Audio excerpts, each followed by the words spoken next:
समन्ता चक्रवालेषु अत्रा गच्छन्तु देवता सद्धम्मं मुनिराजस्य सुनन्तु सग्मुखदं धम्मस्सवन कालो अयं भदन्ता धम्मस्सवन कालो अयं भदन्ता सवन कालो अयं भदन्ता नमो तस्स भगवतो अरहतो सम्मा सम्बुद्धस्स नमो तस्स भगवतो अरहतो सम्मा सम्बुद्धस्स नमो तस्स भगवतो अरहतो सम्मा सम्बुद्धस्स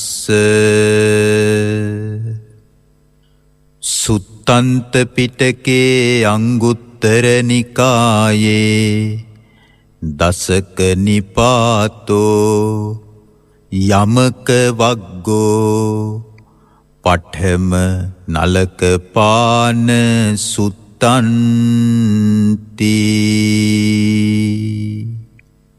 तुम लोकाग्र ओ भाग्यवत अरहत गौतम नमो අප මහා බුදුරජාණන් වහන්සේට නමස්කාර කරමි.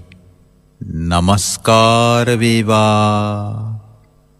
ගෞතම මහා මුනිතුන් ලෝකානුකම්පාව උපදවා දේශනා කොට වදාළ උතුම් ශ්‍රී සද්ධර්මයටද නමස්කාර කරමි. නමස්කාර වේවා. මහා කාරුණිකයන් වහන්සේගේ උත්තම වූ ආර්ය මහා සංඝරත්නයටද නමස්කාර කරමි. නමස්කාර වේවා. ගරුතර මහා සංඝරත්නයන් අවසරයි. ශ්‍රද්ධාවන්ත කාරුණික පින්නතුනි, ඉරිදා හිරු සදහම් උදෑසන තවත් ධර්මානුශාසනාවක් සමගින් ඔබ මෙසේ ඒකාත්මික වෙනවා. මෙම දම් දෙසුම ශ්‍රවණය කරන ඔබ හැම දිනාටම ප්‍රඥාලෝකයේ උපදවාගෙන චතුරාර්ය සත්‍ය අවබෝධය ලබන්නටම මෙම මහානීය ධර්ම ශ්‍රවණමේ කුසලය මහෝපකාරී වෙත්වා කියලා පළමුව සෙත්පතා ආශිර්වාද කරනවා. සදහැවතුනි, යම් දෙයක් ශ්‍රවණය කරන කෙනාට කියනවා අසන්නා, නොයසේනම් ශ්‍රාවකයා කියලා කියනවා. එතකොට මේ දෙසවන් හුරු පුරුදු වෙලා තිබෙන්නෙම මොනවාම හරි දෙයක් අසන්නට, ශ්‍රවණය කරන්නට. බුදුරජාණන් වහන්සේගේ ධර්මයත් ශ්‍රවණය කරන දෙයක්. බුදුරජාණන් වහන්සේගේ ධර්මය අසන කෙනාටත් ශ්‍රාවකයා කියලා කියනවා. හැබැයි ඒ ශ්‍රාවකයා කියන වචනයට කලින් තවත් කොටසක් එකතු වෙනවා. ඔබ දන්නවද කුමක්ද කියලා? ආර්ය ශ්‍රාවකයා. බුදුරජාණන් වහන්සේගේ ධර්මය අහන කෙනා නිකම්ම නිකං ශ්‍රාවකයෙක් නොවි ආර්ය ශ්‍රාවකයෙක් බවට පත්වන්නේ කුමක් නිසාද? මේ ධම ශ්‍රවණය කරන ශ්‍රාවකයා භාග්‍යතුන් වහන්සේ පිළිබඳව, භාග්‍යතුන් වහන්සේ වදාළ ශ්‍රී සද්ධර්මයේ පිළිබඳව, භාග්‍යතුන් වහන්සේගේ ආර්ය මහා සංඝරත්නය පිළිබඳව ගැඹුරු පැහැදීමකට, ශ්‍රද්ධාවකට පැමිණ සිටින නිසා. එය තමයි හඳුන්වන්නේ තෙරුවන් සරණ යාම කියලා.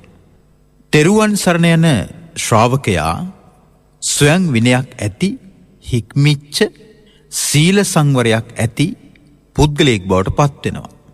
තෙරුවන් සරණපත් සීලවන්ත ශ්‍රාවකයා හඳුන්වනවා ආර්ය ශ්‍රාවකයා කියලා.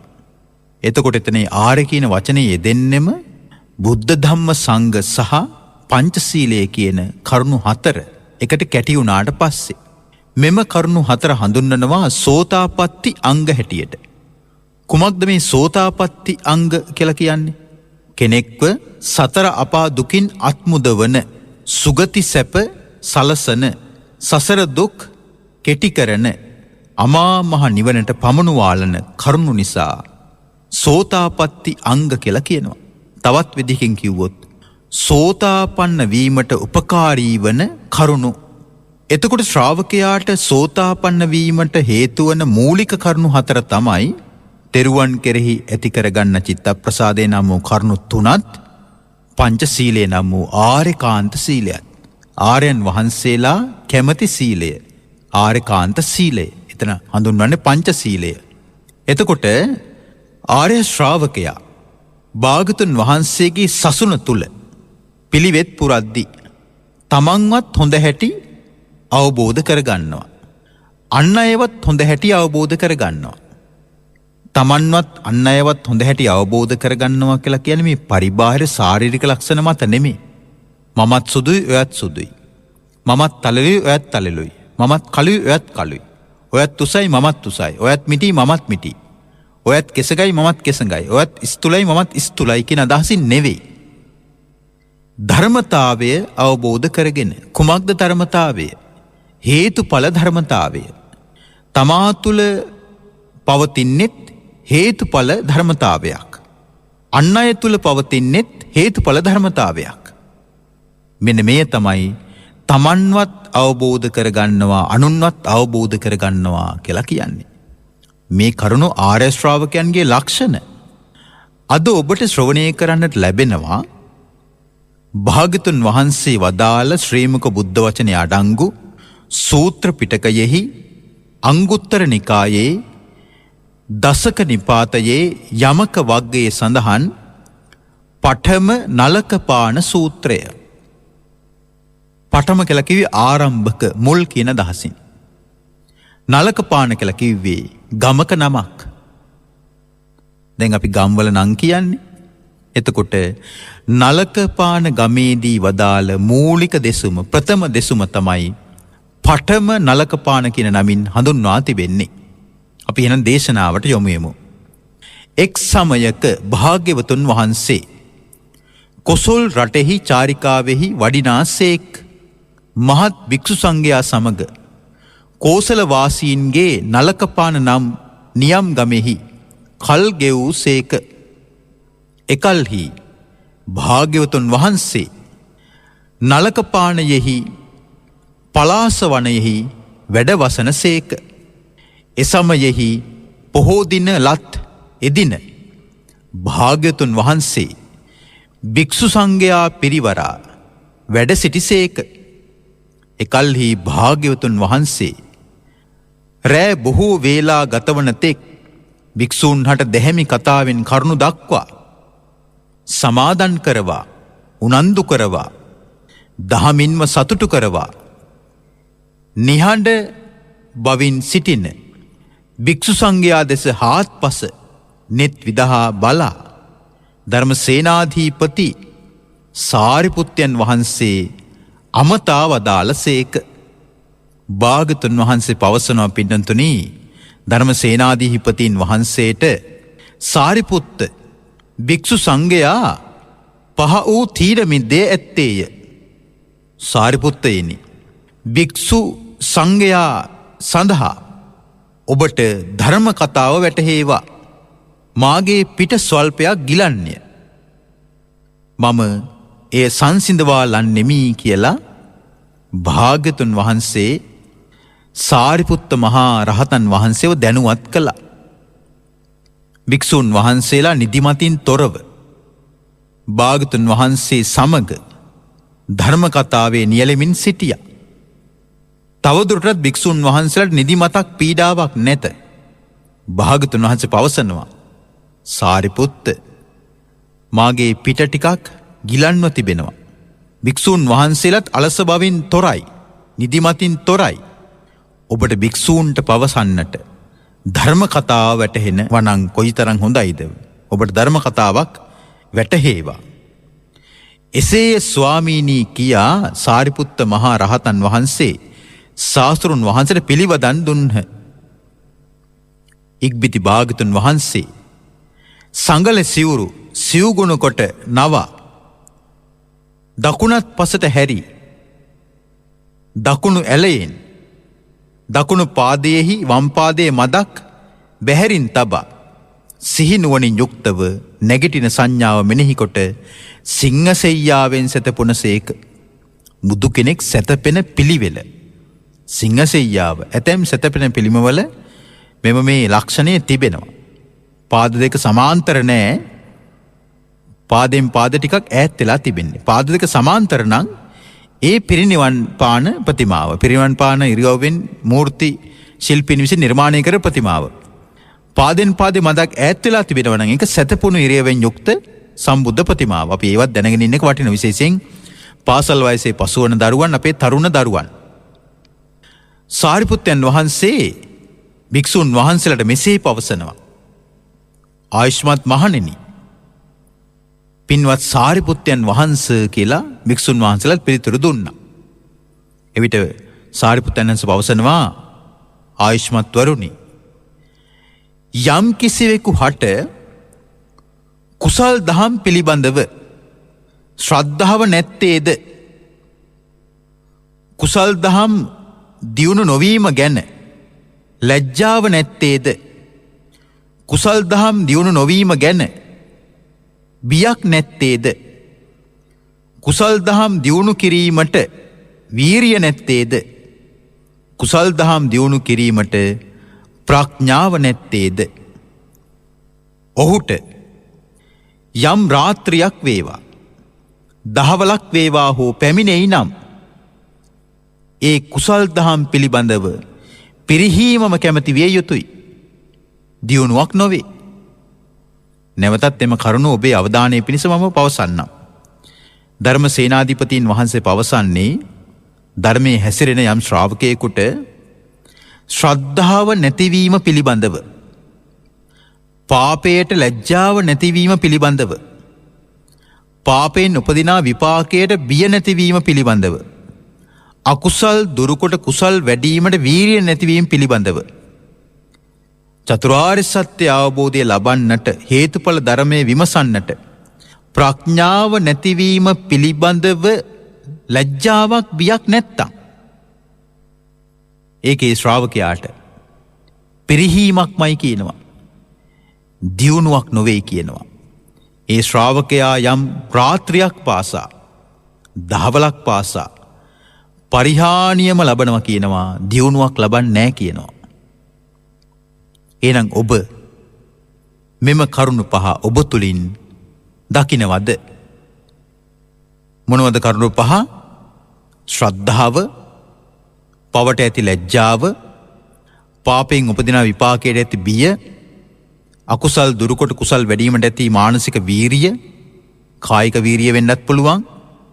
ඒ වගේම චතුරාර්ය සත්‍ය අවබෝධයට, ඒ වගේම හේතුඵල ධම අවබෝධයට ඔබ තුලින්ම උපදවා ගත යුතු ප්‍රඥාව නැතිවීම පිළිබඳව ඔබට කුමක්ද හිතෙන්නේ?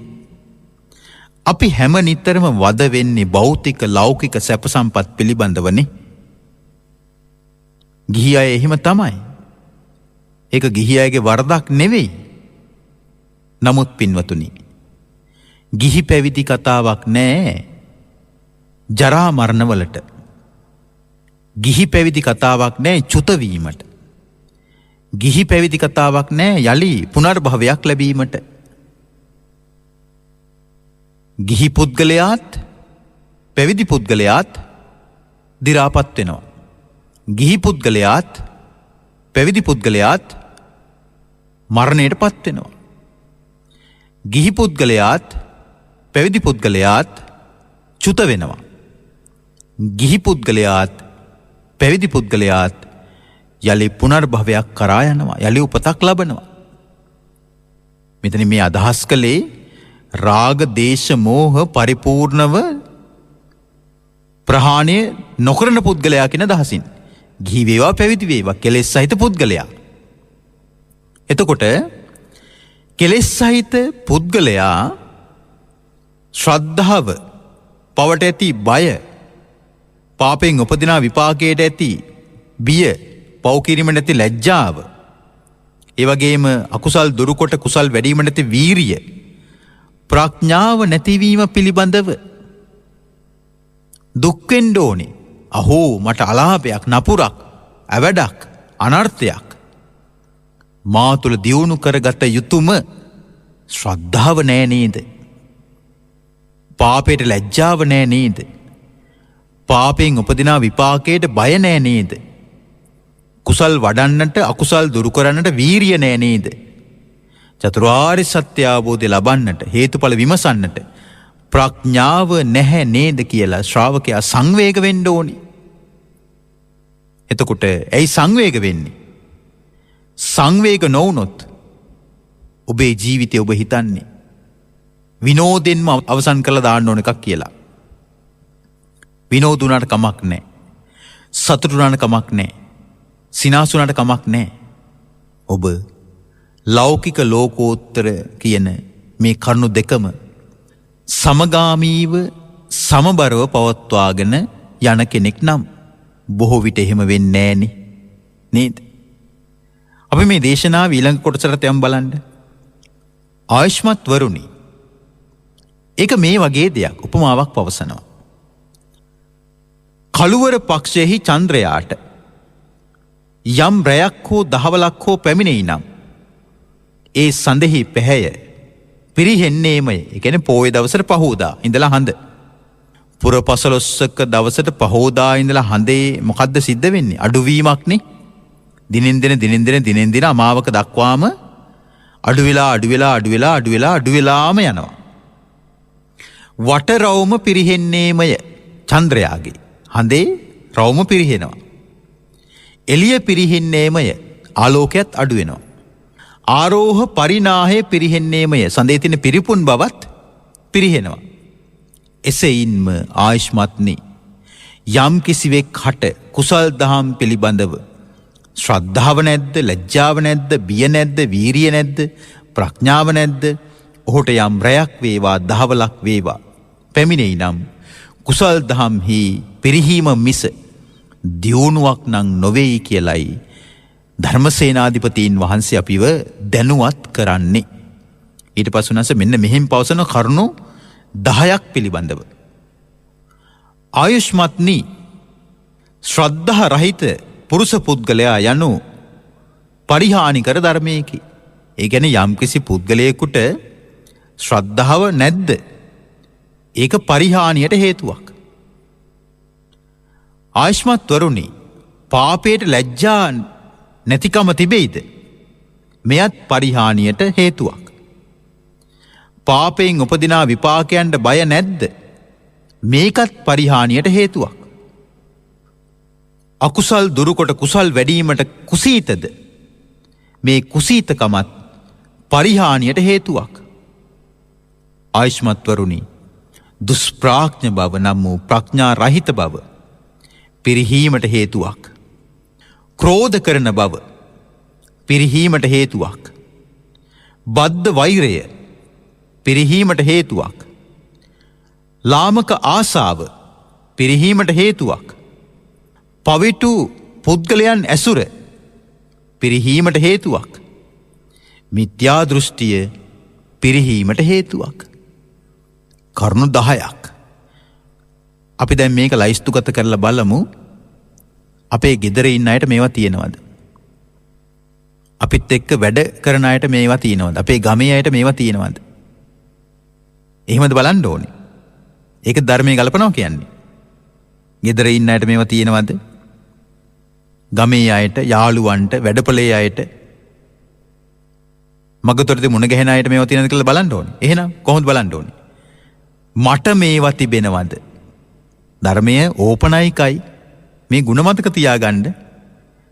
ධර්මයේ Tamanට ගලපන්න ඕන එකක්. තේනවද? ධර්මයේ හඳුනන දහම් කැඩපත කියලා. කැඩපත අල්ලන්නේ අනුන්ට නෙමෙයි, Tamanට. තේනවද? අනික තමයි මේ ධර්මයේ හඳුන්වන කැඩපත අර සයිඩ් මිරර්ස් නෙමෙයි, කෙලිම ඔබෝ පෙනෙන මිර එක කැඩපත. ඔබට ඔබෝ පෙනෙන්නට ඕනි කැඩපත තුලින්. දැන් සයිඩ් මිරර්ස් තුලින් ඔබට ඔබෝ පෙනෙන්නේ නැහැ. නේ දෙපසෙන වාහන පේනවා. අපේ ජීවිත බොහෝමයක තියෙන්නේ ඍජු කැඩපත නෙමෙයි. ඔබෝ පෙනෙන කැඩපත නෙමෙයි. සයිඩ් මිරර්ස්. අනුන්ව තමයි බොහෝ විට අපි විමස විශ්ලේෂණය කර කර විවේචනාත්මකව බලන්නට පුරුදු වෙලා තිබෙන්නේ. දැන් අපි කණ්ණාඩිය අපි දෙසට හරවා ගත යුතු කාලයක් එළඹ ඇත. මේක මෙසේ විය යුතුයි.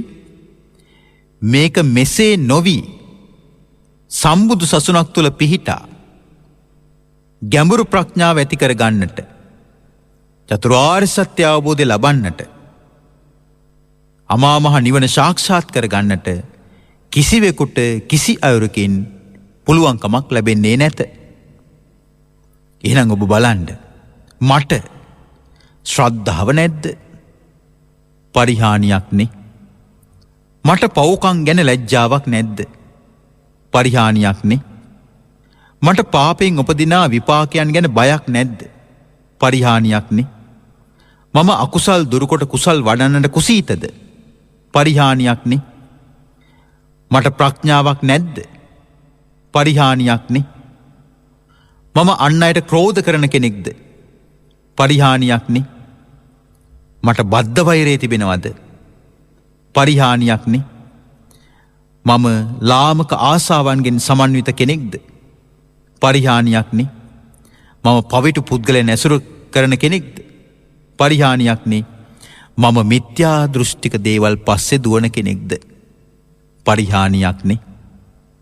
බලන්නකෝ, තමන්ව ධර්මයේ තුලින් විමස බලනකොට තමන්ගේ මානසික ලෝකය කොච්චර නිවැරදි වෙනවද, කොච්චර නිර්වුල් වෙනවද? ඔබ තුළම ඔබ පිළිබඳව කොච්චර ගැඹුරු හැඟීමක් ඇති වෙනවද කියලා බලන්නකෝ. අපේ ජීවිත කාලයම අපි ගමු අවුරුදු 75ක් කියලා. අපේ මේ ජීවිතයේ අවුරුදු 75ක කාලය තුල අපි එක අවුරුද්දක්වත් අපි ගැන හොයන්නට කැප කරනවා නම් ඔබ විශ්වාස කරනවද? ජීවිතය අවුරුදු 75න් එක අවුරුද්දක්වත් අපි ගැන හොයන්නට කැප වෙන්නේ. මොකද්ද මේ අපි ගැන හොයනවා කියලා කියන්නේ? කෑවද, බිව්වද, නිදාගත්තද, අසනීප වලට බෙහෙත් ගත්තද කියන එකද?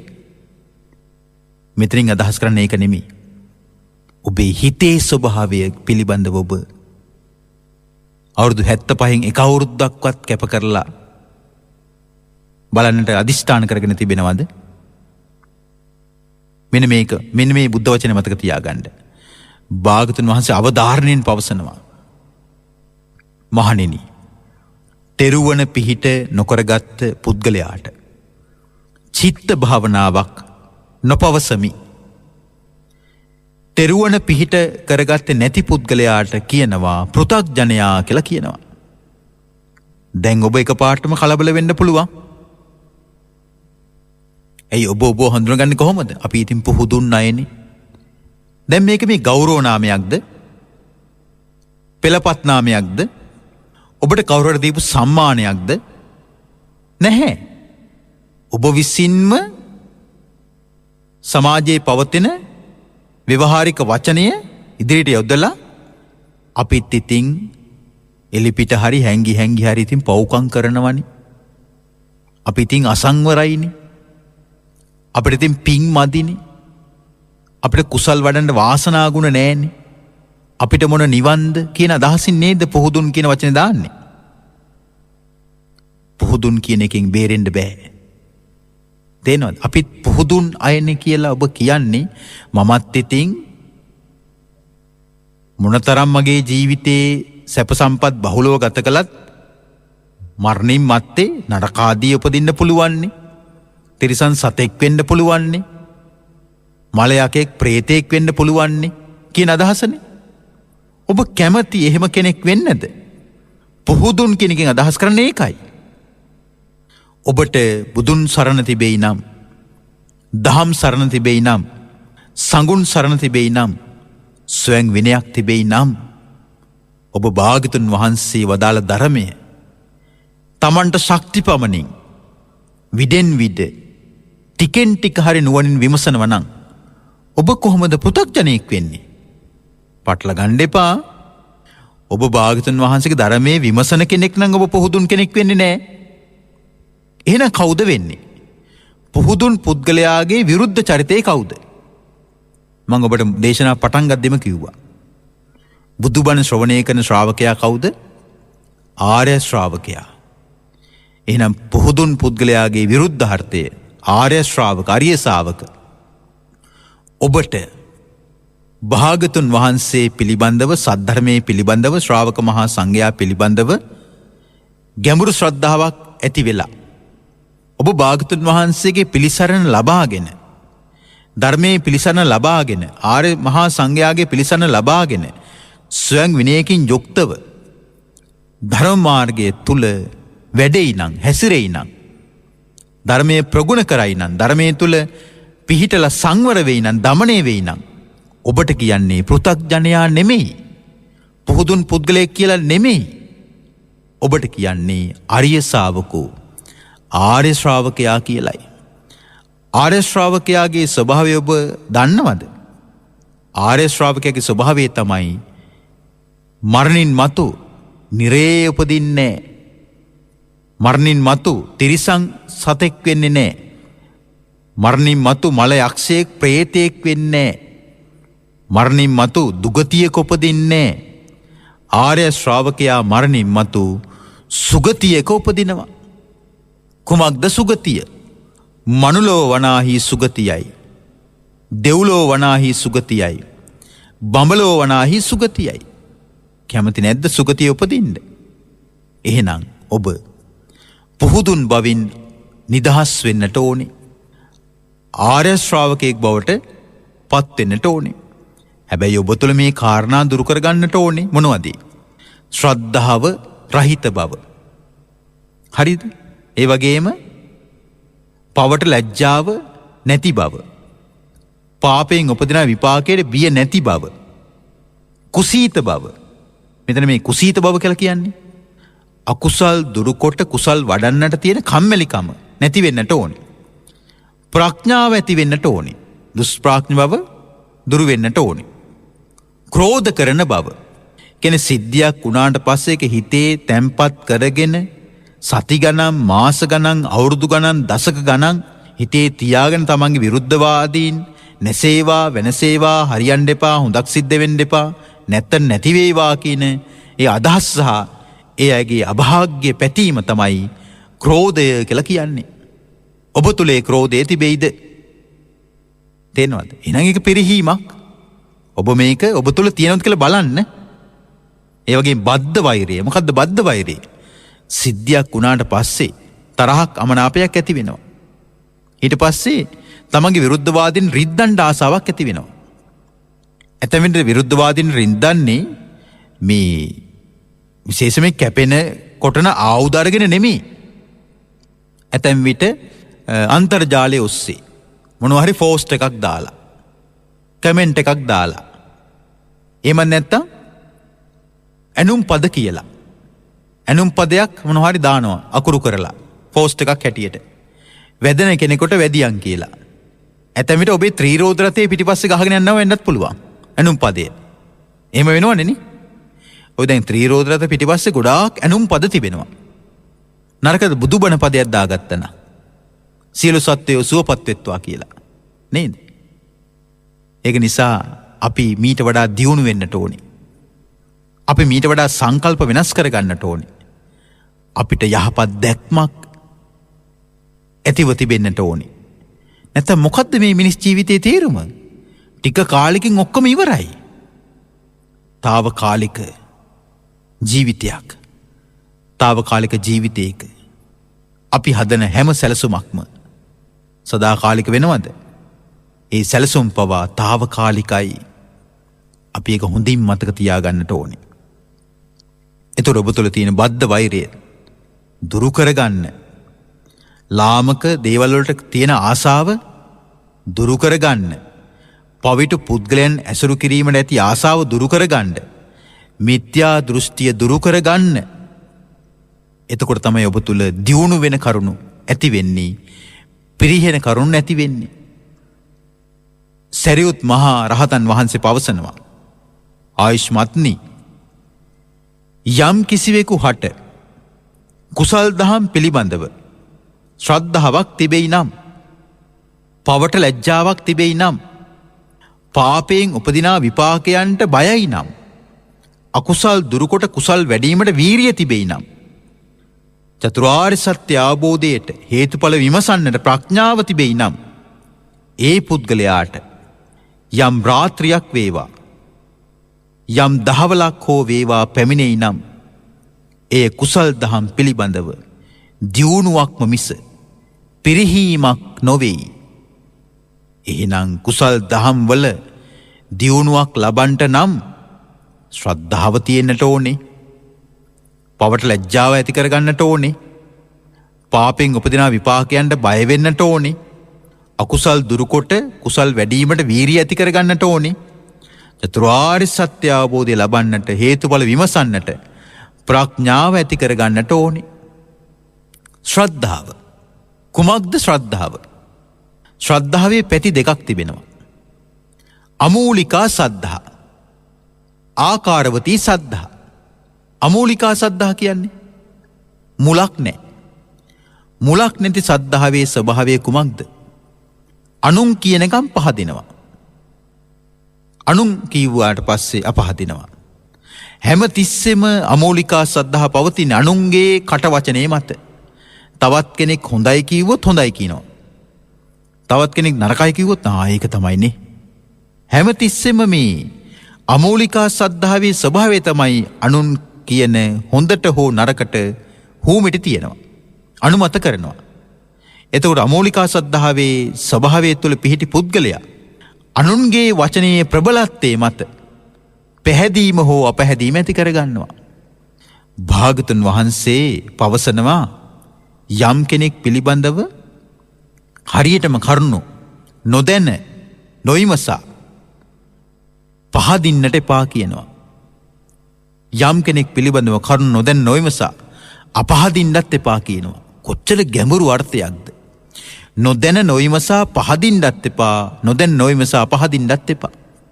දැක්ක ගමන් පැහැදෙන්නත් එපා, දැක්ක ගමන් කලකිරෙන්නත් එපා.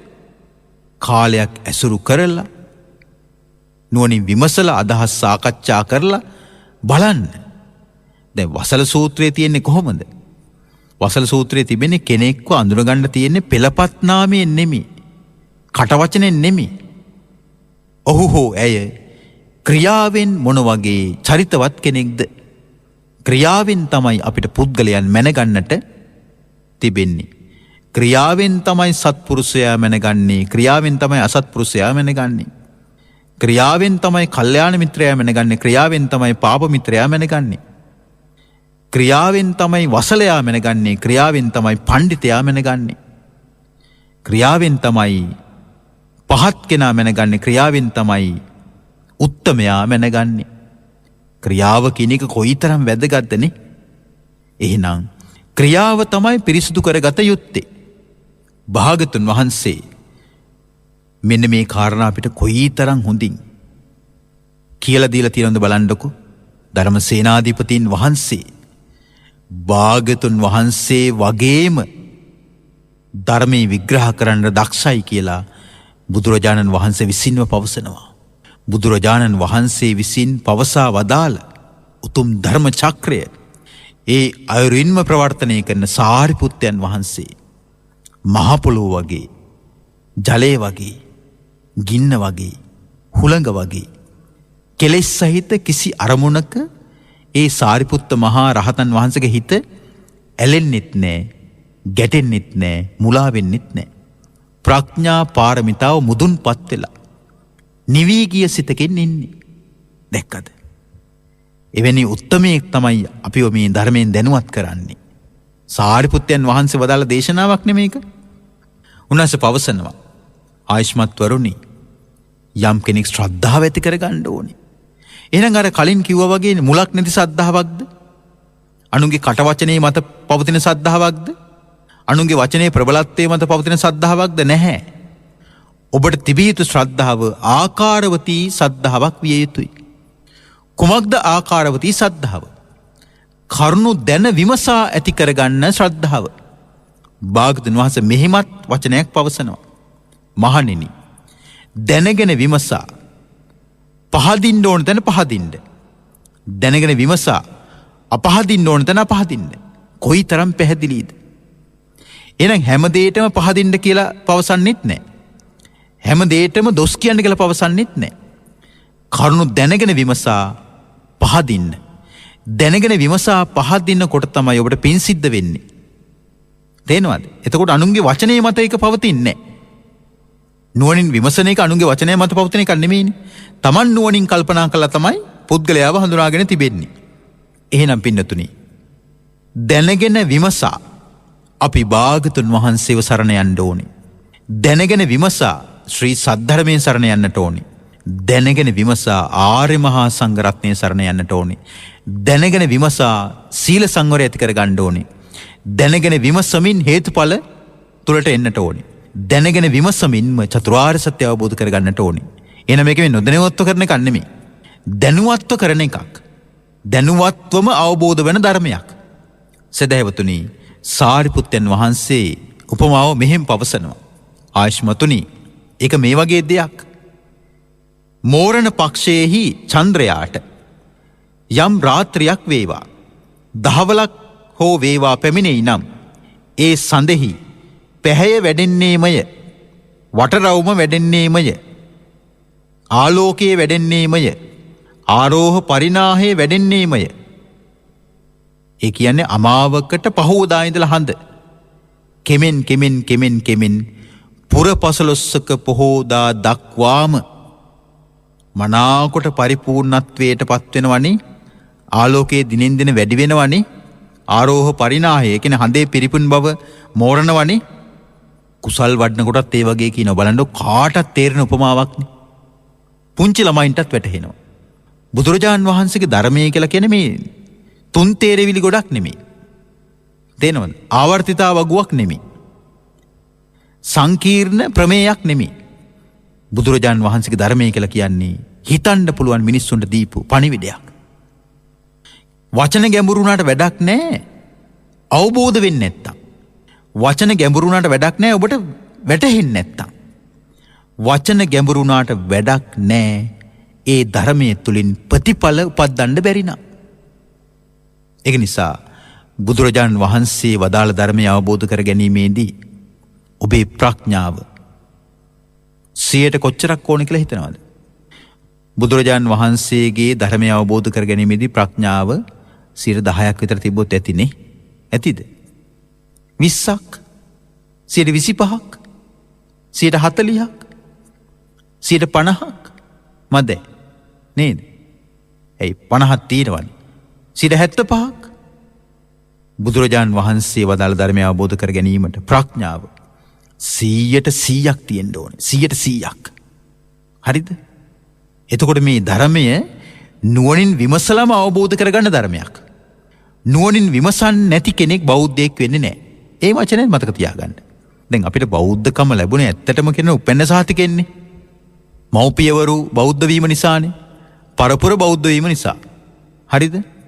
නමුත් ඔබ දන්නවද බුද්ධිමත් ඇති කිසි කෙනෙක් බෞද්ධයෙක් වෙන්නේ නැහැ කියලා? පොතක ලොකු අකුරෙන් ලියලා තියාගන්න. බුද්ධිමත් නොවන කිසි කෙනෙක් බෞද්ධයෙක් වෙන්නේ නැහැ. හැබැයි සම්මුතියෙන් නෙමෙයි, උපැන්නෙන් නෙමෙයි, උපැන්නෙන් බෞද්ධයි. හරිද? පරපුරෙන් බෞද්ධයි. ඔබට හිතන්න පුළුවන් නම් විතරයි ඔබ බෞද්ධයෙක් බවට පත් වෙන්නේ. කොහොමද ඔබට හිතන්න පුළුවන් වෙන්නට ඕනේ? මෙන්න මේ ටික. ඔබට හිතන්නට පුළුවන් වෙන්නට ඕනේ මම ශ්‍රද්ධාව ඇති කර ගන්නවා. මේක දියුණුවක්. මේක අපරිහානි ධර්මයක්.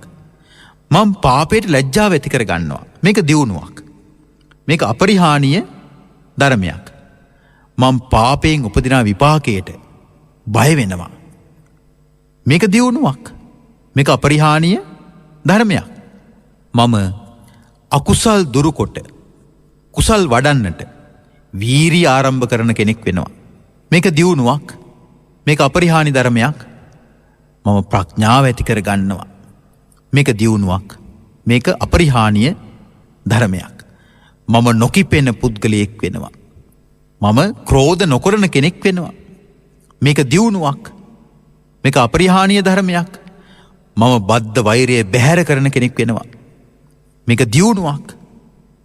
මේක අපරිහානීය ධර්මයක්. මම ලාමක ආසාව දුරු කරන කෙනෙක් වෙනවා. මේක දියුණුවක්. මේක අපරිහානීය ධර්මයක්. මම කලන මිතුරන් ඇති කෙනෙක් වෙනවා. මේක දියුණුවක්. අපරිහානීය ධර්මයක්. මම සම්මාදිට්ඨික කෙනෙක් වෙනවා. මේක දියුණුවක්. මේක අපරිහානීය ධර්මයක් කියලා. ඔබට පුළුවන්ද මෙම කරුණු 10 තුල ඔබ ඉන්නවද කියලා නුවණින් විමසා බලන්න. මම නැවතත් ඒ කාරණා පවසන්නම්. ඔබ බලන්න ඔබ තුල ශ්‍රද්ධාවක් තිබෙනවාද? මොන වගේ ශ්‍රද්ධාවක්ද? අනුන් කිව්වට පස්සේ පහදින්න අනුන් කිව්වට පස්සේ අපහදින්න එහෙම එකක්ද? ඒක මොකද්ද? ඒක අමූලිකා. මුලක් නැති ශ්‍රද්ධාව. ඔබට තිබෙන්නට උන ආකාරවතී ශ්‍රද්ධාවක්. නුවණින් විමසා ඇති කරගත්ත ශ්‍රද්ධාවක්. ඔබ බලන්න ඔබට නුවණින් විමසා ඇති කරගත්ත ශ්‍රද්ධාවක් තිබෙනවද? ඔබට පව් කිරීමට ලැජ්ජාවක් තිබෙනවද? ඒ කියන්නේ පාපයක් කරන්නට පව්කාර පරිසරයක ඉන්නකොට චී කියලා හිතෙනවද? මේ මොනවද මේ කියලා හිතෙනවද? පාපේ පිළිකුල් කරනවද? ඔබට එහෙනම් ලොකු දියුණුවක් තිබෙනවා. ඔබ පාපයෙන් උපදින විපාක වලට බයයිද? අම්මෝ මේවා කියලා මේවා කරලා මොනවා වෙයිද? මොන ලෝකෙක උපදින්නද? අම්මෝ මට නම් බෑ. මාව නම් ගාව ගන්න එපා. අම්මෝ මගේ දෙයියෝ මට නම් බෑ. ඔබට පුළුවන්ද පාපයෙන් බේරෙන්න? හරිද? පාපයෙන් උපදින විපාකයෙන් ඔබට පුළුවන්ද බේරෙන්න? පුළුවන්. එහෙනම් ඔබ පවු නොකර ඉන්න ඕනේ. හරිද? පවු නොකර ඉද්දී ඇතැම් විට ඔබට ලාභ ලෝභ වාසි නොලැබෙන්න පුළුවන්. ඒකට කමක් නෑ. ඒක తాවකාලික අලාභයක් පාඩුවක් විතරයි. තේනවද? නිවන් දකින්න කෙනා කොහොමද කැපකිරීමක් කරන්න ඕනේ. කැපකිරීමක් නොකරන කිසි කෙනෙකුට නිවන් අවබෝධ කරගන්න ලැබෙන්නේ නෑනේ. ඔබ බලන්න. ඔබට පුළුවන්ද කුසීතකම බැහැර කරන්න? වීරිය පටන් ගන්න ඕනේ අකුසල් දුරු කරනවා කුසල් වඩනවා කියන අදහසින්. පුළුවන්ද ඔබට ඒක කරන්න? ඇතැම අය පටන් ගන්නවා ලොකුවට. අඬ බෙර ගහලා පටන් ගන්නවා. ටිකක් කරගෙන යනකොට ඒකාකාරී වෙනවා. ඊට පස්සේ කියන හරි බෝරින් අනේ නේද? බෝරින් නැත්තේ මොනවද? නේ? ඒකාකාරී නැත්තේ මොනවද? ඕනම දෙයක් ඒකාකාරී වෙන්න පුළුවන් නේද? ආදරේ පවා ඒකාකාරී වෙන්න පුළුවන් නේ. ඒක නිසා කුසල් දහම් වඩාගෙන යනකොටත් ඒකේ ඒකාකාරී බවක් ඇති වෙනවා. හැබැයි ඔබ බලන්න මේක කුසලය, මේක යහපත, මේක පින, මේක මගේ අපරිහානීය ධර්මයක්, මේක මගේ දියුණුව පිණිසයි පවතින්නේ කියලා හිතන්න. අකුසල් දුරුකොට කුසල් වඩන්න. ප්‍රඥාව ඇති කරගන්න පුළුවන් නේ. ප්‍රඥාව ඇති කරගන්න මහන්සි ගන්න. ඒ වගේම ක්‍රෝධය බැහැර කරන්න, බද්ධ වෛරය බැහැර කරන්න, ලාමක ආසාව බැහැර කරන්න, කල්යාණ මිත්‍රයන් ඇසුරු කරන්න, සම්මා දිට්ඨිය ඇති කරගන්න. ඔබ තුල දියුණු වීමේ කරුණු තිබෙනවා. ඔබ ලෞකිකව දියුණු වෙනවා, ලෝකෝත්තරව දියුණු වෙනවා. ඔබ මෙලවත් ජය ගන්නවා, පරලොවත් ජය ගන්නවා. භාගතුන් වහන්සේ ධර්මසේනාධිපති සාරිපුත්ත මහරහතන් වහන්සේගේ මෙම දේශනාව ඉතාමත්ම හොඳින් අහගෙන හිටියා. බුදුවරු සතපුණා කියලා කියන්නේ සාමාන්‍ය කෙලෙස් සහිත මිනිස්සු නිදාගත්තා වගේ නෙමෙයි. නිදා ගැනීමත් සිද්ධ වෙනවා, ශ්‍රවණයත් සිද්ධ වෙනවා. ඒක බුදුවරුන්ට විශේෂ ධර්මතාවයක්. ඒක කොහොම වෙනවද කියන එක අපි දන්නේ නැහැ. දැන් සාමාන්‍යයෙන් අපි හාන්සි වෙලා ඉඳලා අනුන් කියන එකක් අහගෙන ඉන්න පුළුවන් නිදි වගේ. බුදුවරු එහෙම නැහැ. බුදුරජාන් වහන්සේට මේ මානසික විවේකයක් ලැබෙනවා. බාහිරින් කියන අය ඒ කියන දේවලුත් හොඳින් ඇහෙනවා. උන්වහන්සේ සිංහසෙයියාවෙන් නැගිට සාරිපුත්තයන් වහන්සේ අමතනවා. සාදු සාදු සාරිපුත්ත. බලන්නක මේ ශ්‍රාවකයාගේ භාෂිතය බුදු කෙනෙක් අනුමත කරන හැටි. අද බොහෝ දෙනෙකුගේ මුවින් අන් අය හොඳක් කරාට පස්සේ සාදු සාදු කියලා කියවෙනවද? බුදුවරුන්ගේ මුවින් සාදු සාදු කියවිලා තියෙනවා. අපේ ලාංකීය සමාජ සාදු සාදු කියලා කියවෙනවා බොහෝ විට. අන් අයට විපතක් වුණාම සාදු ඔහොම වෙලා මදි. මේ කැත පුරුදු මේ කැත වචන කොහොමද අපේ සංස්කෘතියට එකතු වුනේ? අපේ වාග් මාලාවට එකතු වුනේ? අනුන් යහපතක් කරද්දි සාදු නොකියන කටවල්. අනුන්ට මොකක් හරි විපතක් වුණා කිව්වට පස්සේ අනේ සාදු. ඔහොම වෙලා මදි. කට අඹරලා කියන්නේ. අනේ අපොයි අපිට මේ මොකද උනේ? නේද? අපි මොන වගේ පිරිසක්ද? දැන් බලන්න ලෝකේ දැන් අපි ගත්තොත් ඉංග්‍රීසි භාෂාව ගමුකෝ. ඉංග්‍රීසි භාෂාවේ ප්ලීස් කියන වචනේ හරියට තියෙනවා. හරිද? එතකොට ඒගොල්ලෝ හැම විටම අන් කෙනා සමග කතා කරද්දී හරියට අන් කෙනාට ගරු කරනවා, අනිත් කෙනාට ගරු කරනවා. ඒකට පොලයිට් කියලානේ කියන්නේ. හරිද? ආචාරශීලීත්වය කියලා කියනවා. දැන් අපේ සමාජයේ කෙලින්ම පොල්ලෙන් ගැහුවා වගේ. දැන් අපි ගමුකෝ දුරකථනයෙන් කතා කරනවා කියලා තව කෙනෙකුට. එකපාරට හලෝ කියලා හලෝ නෙමෙයි. කියන්නේ හෙලෝ කියන එකක් නෙමෙයි කියන්නේ. හලෝ කියලා නේ ගඩොල් බාගින් ගැහුවා වගේ. මොකද්ද මේ? නේ දැන් අපි කියමුකෝ දැන් ස්වාමීන් වහන්සේ නමක් තෙරුවන් සරණයි කියලා ගත්ත කියලා මොකද්ද කිව්වේ? ඒ කියන්නේ මේ ඒලියන්ස් කෙනෙක් මොකක් හරි අපෙන් ඇහුවා වගේ. පිටසක්වල ජීවියෙක් අපේ මොකක් හරි අහද්දී අපිට තේරෙන්නේ නැහැ වචන. දැන් මේ තෙරුවන් සරණ ගියා කියන වචනේ මේ අපේ භාෂාවට කොච්චර පැරණි වචනයක්ද? දැන් එතකොට ගිහි කෙනෙක් තෙරුවන් සරණයි කිව්වයි කියලා ඒක නිකන් පහත් ලාමක නිකන් ලැජ්ජා වෙන බවක් තියෙනවද? අනේ නෑ පුරුදු වෙන්න. ඇයි තුන් ලෝකෙ තියෙන උතුම පිහිට තව කෙනෙක්ට කියනවා ඔබට තෙරුවන් සරණයි. ඒතර තෙරුවන් සරණයි කියන වචනේ දෙව්ලොව දේවානුභාවය ඉක්මවා යනවා. බඹලොව බ්‍රහ්මානුභාවය ඉක්මවා යනවා. මනුලොව සාමාන්‍ය මිනිස් ස්වභාවය ඉක්මවා යනවා. මේ විශ්වයේ තියෙන ගැඹුරුම ආශිර්වාදාත්මක වචනය තමයි තෙරුවන් සරණයි කියන එක, තෙරුවන් පිහිටයි කියන එක. කෝ ඒක? දැන් බොහෝ දෙනෙක් බුදු සරණයි කියලා කියන එකේ වරදක් නැහැ. නමුත් මට හිතෙනවා දැන් බුදු සරණයි කියන තනි වචනේ කිව්වට ඊට වඩා ප්‍රබලයි තෙරුවන් සරණයි කියලා කිව්වට පස්සේ. තේනවද? ඒ තෙරුවන් තමයි දැන් අපි රතන සූත්‍රයේ සජ්ජායනා කරන නිතර. රතන සූත්‍රයේ බොහෝ ගාථාවල අවසානයේට සඳහන් වෙනවා ඒතේන සච්චේන සුවත්ති හෝතු. ඒතේන සච්චේන සත්‍යයි. සුවත්ති හෝතු සෙත් වේවා. එතකොට ඉදම්පි බුද්දේ රතනම් පණීතං. ඒතේන සච්චේන සුවත්ති හෝතු. ඉදම්පි ධම්මේ රතනම් පණීතං. ඒතේන සච්චේන සුවත්ති හෝතු. ඉදම්පි සංඝේ රතනම් පණීතං. ඒතේන සච්චේන සුවත්ති හෝතු. බුදුරජාන් වහන්සේ ශ්‍රී සද්ධර්මයේ ශ්‍රාවක සංඝරත්න නැමැති උත්තම භාවයට, උත්තම මාණික්යන්ට මාගේ නමස්කාරය වේවා. හරිද? ඒතේන සච්චේන ඒ සත්‍යයි. බුදුගුණ, දහම්ගුණ, සංඝගුණ සත්‍යයි. සුවත්ති හෝතු සෙත් වේවා. රතන සූත්‍රය කියලා කියන්නේ සත්‍යක්‍රියාවක්. කාගේ සත්‍යක්‍රියාවද?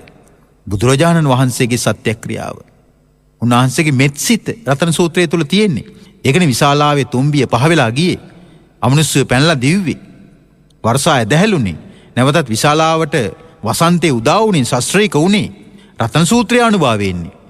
එහෙනම් ඒ රතන සූත්‍රයේ සඳහන් තෙරුවන අපි තනි වචනයක නගලා තෙරුවන් සරණයි කියන වචනේ ගිහි සමාජයේ ඔබත් පුරුදු කරන එක කොයිතරම් වටනද බලන්නකෝ. නිකන් හෙලෝ කියලා නිකන් නේ නිකම්ම නිකන් වචනයක් නැතිව. කියන්නේ මේ හෙලෝ කියන වචනෙට වෛර කරනව නෙමෙයි. හෙලෝ කියන වචනේ විවේචනය කරනව නෙමෙයි. නිකන් හෙලෝ කියන එකේ මොකද්ද තේරුම? නේද? හෙලෝ කියන එක ඇත්තට මොකද්ද තේරුම? නිකම්ම නිකන් ආමන්ත්‍රණයක්. නේද? නමුත් අපි සිංහල භාෂාවෙන් හුරු කරන්නට ඕනේ අපේ ආගම ශාස්ත්‍රෝන් වහන්සේ තුනුරුවන් සිහි කරලා අනිත් කෙනෙක්ව අමතන්න. තෙරුවන් සරණයි. ඒතර ෆෝන් එක තියද්දිත් එනං ඔයාලට තෙරුවන් සරණයි කියලා තිබ්බා. කොච්චර ලස්සනයිද බලන්නකෝ. ඒක කැතයිද ලැජ්ජයිද ඒක? නිකන් අවුල් වගේද? හුරු වෙන්න. ඕනම දෙයක් හුරු කරගත්තට පස්සේ ඒක ගොඩක් වටිනවා. භාගතුන් වහන්සේ සාරිපුත්ත මහා රහතන් වහන්සේට පවසනවා සාදු සාදු සාරිපුත්ත, යම් කිසිවෙකු හට කුසල් දහම් පිළිබඳව ශ්‍රද්ධාව, පවට ලැජ්ජාව, පවට බිය, වීරිය, ප්‍රඥාව නැද්ද? ඒක පරිහානියක්ම තමයි. දැන් බලන්න ශ්‍රාවකයාගේ භාෂිතයේ ශාස්ත්‍රුන් වහන්සේ අනුමත කරනවා. එතකොට ධර්මසේනාධිපති නිසාද? භාගතුන් වහන්සේගේ ප්‍රධානම ශිෂ්‍යයා නිසාද? නැහැ. ධර්මයේ පෑහෙන නිසා. එකක් මතක තියාගන්න. බුදුරජාණන් වහන්සේගේ ධර්මයේ තුල අපි තවත් කෙනෙක් සමග පවත්වන ඒ ඇසුර තේනවද? ඒ කතාව, ඒ සම්බන්ධය ඒක පවතින්නෙම දැක්මක් සමගයි. තේනවද? ඒ දැක්ම තියෙන්නට ඕනි. ඒ දැක්ම කුමන දැක්මක්ද? සම්මා දිට්ඨිය. යහපත් දැක්ම, හරි දැක්ම. සම්මාදිට්ඨිය. සම්මාදිට්ඨිය තිබ්බොත් තමයි ආකල්ප සම්මා බවට පත් වෙන්නේ. සම්මා සංකප්ප. මොකක්ද ආකල්ප? ආකල්ප තමයි සමාන අදහස් ඇති බව. සමාන අදහස් ඇති බව කියලා දැන් මෙතන සඳහන් වෙන්නේ ඒකනේ. දැන් සාරිපුත්තයන් වහන්සේ භික්ෂූන්ට එදා ඒ පුන් පොහෝදා මේ දේශනාව දේශනා කොට වදාලා බුදුරජාණන් සැතපීලා හිටියේ. නමුත් සිංහසෙයියාවෙන් අවදි වෙච්ච භාග්‍යවතුන් වහන්සේ පවසනවා සාදු සාදු සාරිපුත්ත, යම් කිසිවෙක්ට ශ්‍රද්ධාව, පවට ලැජ්ජාව, පාපයට බිය, වීරිය, ප්‍රඥාව තිබෙනවා නම් ඒක දියුණුවක්මයි. යම් කෙනෙකුට ශ්‍රද්ධාවක් නැද්ද? ඒ වගේම පාපයට ලැජ්ජා නැද්ද? පාපෙන් උපදින විපාකයට බය නැද්ද? අකුසල් දුරුකොට කුසල් වඩන වීරිය නැද්ද? චතුරාර්ය සත්‍ය අවබෝධයට හේතුඵල විමසීමට ප්‍රඥාව නැද්ද? අන්න ඒක තමයි කියන පරිහානිය. ඒතර සාරිපුත්තයන් වහන්සේගේ ධර්ම කතාව ශාස්ත්‍රුන් වහන්සේගේ ධර්ම කතාවට පරස්පර වුණාද? පරස්පර වුණේ නැහැ. සමාන වුණා. ධර්මයේ සමාන වෙන්න ඕනේ. බුදුරජාණන් වහන්සේ මෙහෙම පවසනවා. මල් සමග එකතු වෙනවා. සුවඳ සමග එකතු වෙනවා. වතුර සමග එකතු වෙනවා. ඒක තමයි ධාතු නානත්වය කියලා කියන්නේ. නරක දේවලුත් එහෙමයි. අසුචි සමග එකතු වෙනවා කියනවා. කෙල සමග, මුත්‍රා සමග, ලේ සමග, සොටු සමග, අපවිත්‍ර දේ සමග එකතු වෙනවා. හිතන්නකෝ ඔබේ නිවස ගන්නකෝ. නිදන කාමරේ තියෙන දේවල් අපි ගෙනල්ලා තියාගන්නේ කොහටද? නිදන කාමරේට නේද? නිදන කාමරේ තියෙන මොකද්ද? ඇඳ තියෙනවා, මෙට්ට තියෙනවා, කොට්ට තියෙනවා, ඇඳ ඇතිරිලි තියෙනවා. ඇතැම් විට ඇඳුම් අල්මාරිය තියෙනවා. හරිද? මුළු තැන්ගේ කුස්සිය තියෙන මොකද්ද? කුස්සියට උස්සන් ගිහලා ඇඳ තියෙනවද? නේද? කුස්සියට ගෙනහිල්ලා මේ ඔබේ ඇඳුම් රැක් එක තියෙනවද? නේ? කුස්සියට ගෙනහිල්ලා නිදාගන්න අදාළ දේවල් තියෙනවද? නැහැ. එතකොට කුස්සියේ තියෙන බඩු නිදන කාමරයේ තියන්නෙත් නැහැ, නිදන කාමරයේ තියෙන බඩු කුස්සියේ තියන්නෙත් නැහැ. හරිද? ඒ දේවල් තියන්න නියමිත තැන් තියෙනවා.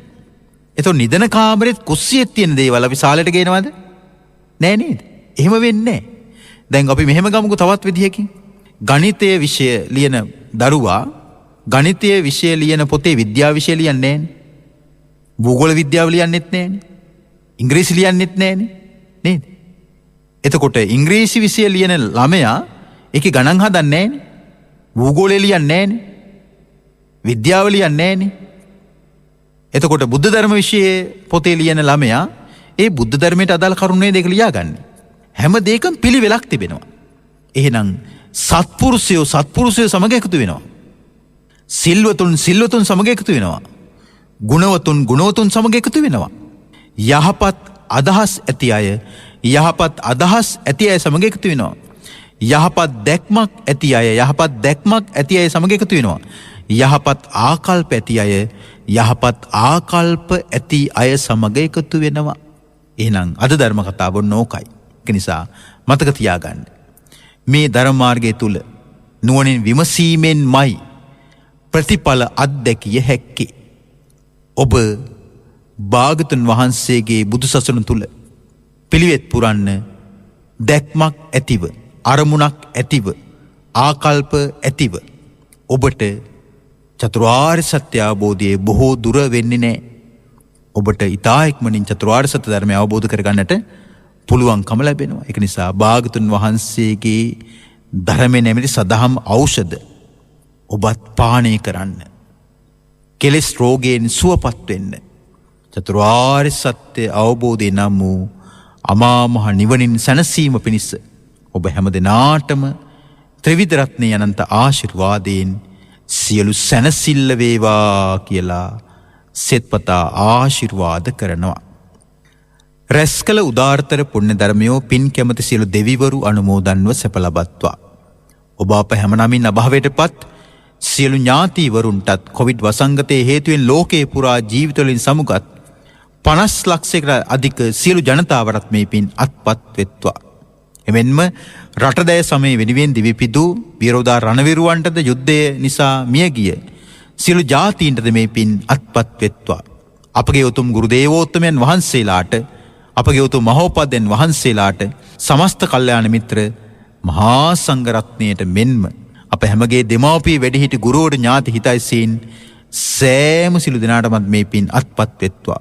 හිරු මාධ්‍ය ජාලයේ ගරු සභාපතිතුමාටත් හිරු පිරිවරටත් ලෝකේ පුරා හිරු FM ගුවන්විදුලිය තුලින් සද්ධර්මයෙන් ශ්‍රවණය කරපු ඔබ හැම දෙනාටමත් මෙම උත්තම කුසලය චතුරාර්ය සත්‍ය අවබෝධය පිණිස පවතිවා කියලා අපි ඔබ හැමතෙම සෙත්පතා ආශිර්වාද කරනවා. දෙවියන්ට පින් දෙමු. මාත් සමගම කියමු. ආකාසට්ටාච භුම්මට්ඨා දේවානාගා මහිද්దికා පුඤ්ඤන්තං අනුමෝදිත්වා චිරන් රක්ඛන්තු ශාසනං. ආකාසට්ටාච භුම්මට්ඨා දේවානාගා මහිද්దికා පුඤ්ඤන්තං අනුමෝදිත්වා චිරන් රක්ඛන්තු දේශනං. ආකාසට්ටාච භුම්මට්ඨා දේවානාගා මහිද්దికා පුඤ්ඤන්තං අනුමෝදිත්වා චිරන් රක්ඛන්තු ත්වං සදා. හැම දිනාටම තෙරුවන් සරණයි. අද ඉරිදා හිරු සදහම් උදැසන ධර්මදේශකයාණන් වහන්සේ වරකපොළ හැලගල දම්වෝවිට අමරාවතිය සදහම් සෙනසුනෙහි ප්‍රධාන අනුශාසක පූජ්‍යපාද කැලණිය අජිත ස්වාමීන් වහන්සේ